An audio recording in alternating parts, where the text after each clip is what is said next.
James, what do you think? I think that out of those, the best performance is that of Christian Bale. Christian Bale gives a really interesting, quite exaggerated, and it's a really over-the-top performance, and it's a really powerful, really interesting piece of work. You can see the effects of his, he's utterly self-destructive, and for the film it works perfectly. I think he should definitely be nominated.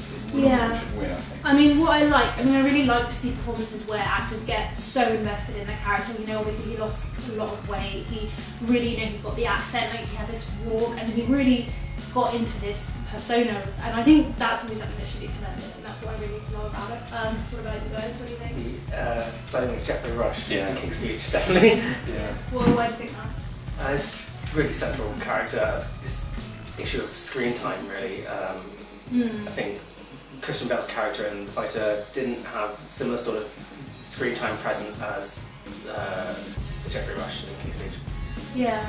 I mean, what I quite liked is what he actually brought to the character, because I mean he plays the King's Speech therapist, and I mean you get these type of characters quite a lot in cinema, that you have these confident, sort of facetious, ahead of their time sort of characters, which you rarely meet them in real life without some hang-ups, as from a human perspective. But I think he actually really brought a sort of, while he did bring this confident sort of facetious side to it, he had a really good nervousness and a sort of insecurity that it's like, oh, I just insulted the king kind of thing. He really sort of brought a human aspect to this sort of almost superhuman type character that it could have easily been.